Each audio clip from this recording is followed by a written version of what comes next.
Buenas tardes, profesor Joel y compañeros.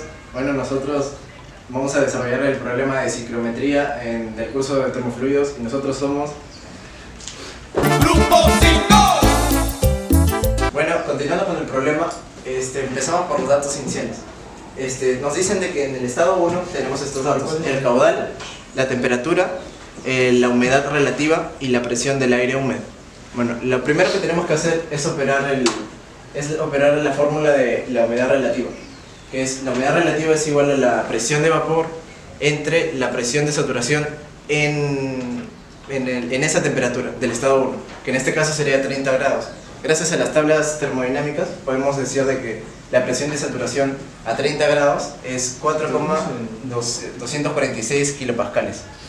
Luego, gracias a este dato, ya podemos despejar la presión de vapor. Luego de eso podemos reemplazar, sabemos de que la presión del aire húmedo es igual a la presión del aire seco más la presión de vapor. Por ello podemos hallar fácilmente la presión del aire seco, que es este valor. Luego de esto podemos hallar la temperatura de rocío.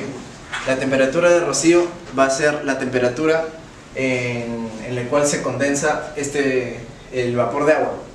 Y como sabemos de que la presión del vapor de agua es esta cantidad, buscamos mediante las tablas termodinámicas a qué temperatura se va a condensar, obteniendo este resultado, que es 26,1 grados Celsius. Luego de eso empleamos la fórmula de la humedad específica, que es W1 es igual a 0,622 por la presión de vapor de agua entre la presión del aire seco. Reemplazando los valores ya obtenidos, simplemente lo reemplazamos acá y obtenemos el W1. Luego de esto, como ya tenemos el W1 y la temperatura del estado 1, podemos ubicar el punto en la carta ciclométrica. Una vez ubicado, podemos hallar más datos de ese estado, como por ejemplo la entalpía y su volumen específico. Y finalmente, para esta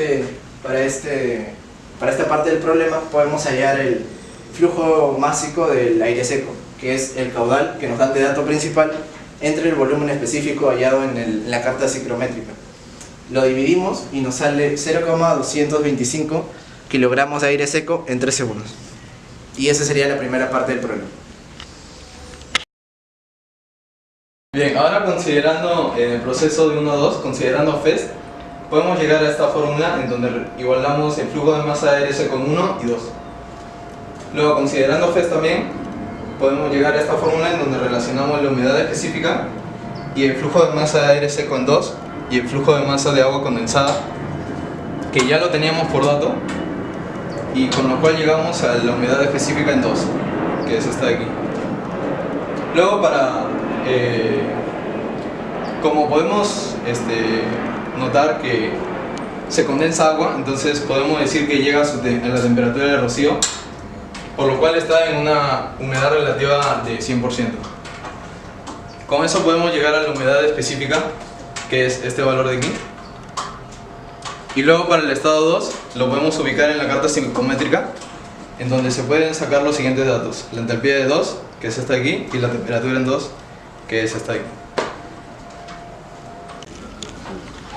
Ya bueno, en la parte final de este problema tenemos un proceso de calentamiento de 2 a 3 que nos dice que se calienta hasta una humedad relativa de 50%. Entonces tenemos este dato de la humedad relativa del 50%, y lo que caracteriza a este proceso es que las humedades específicas son iguales. Entonces este dato ya lo tenemos de la parte anterior, que le desarrolló mi compañero Omar. Entonces reemplazamos en la fórmula de la humedad específica que relaciona las presiones y obtenemos la presión del vapor en función de la presión del aire seco. Entonces, como tenemos el dato de que la presión del aire húmedo se mantiene constante, ese dato que hemos hallado de la presión de vapor lo reemplazamos en esta ecuación y obtenemos el valor de la presión de vapor. Luego, con este valor vamos a la fórmula que tiene que ver con el dato, que es la presión del vapor sobre la presión de saturación a la temperatura de la mezcla, y entonces hallamos la presión de saturación a dicha temperatura, la cual es 5.6593. Con esa presión buscamos en las tablas termodinámicas y nos da el dato de que aproximadamente la temperatura del estado 3 es 39 grados.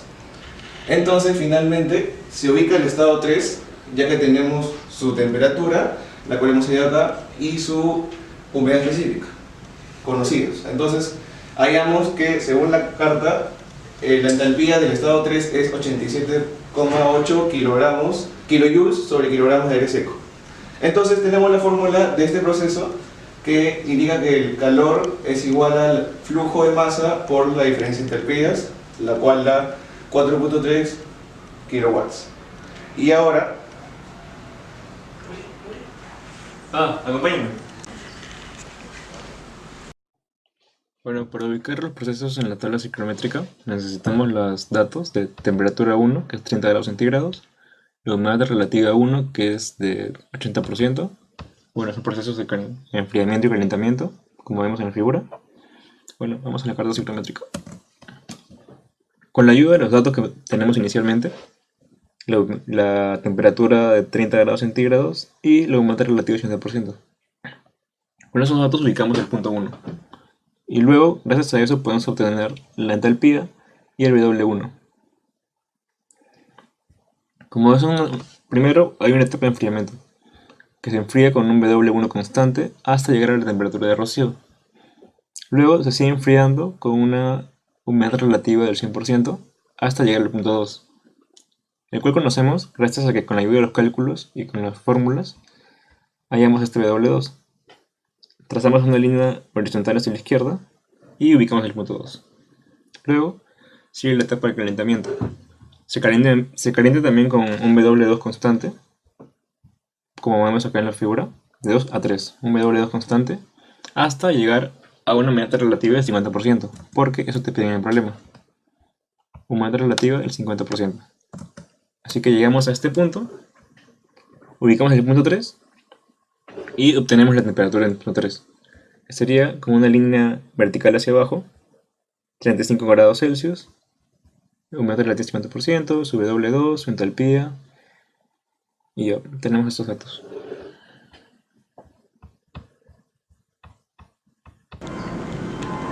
Bueno, eso ha sido todo, muchas gracias. Profe, profe. Pero primero... No, ¿Qué es eso? Cualquier cosa. No, otra vez.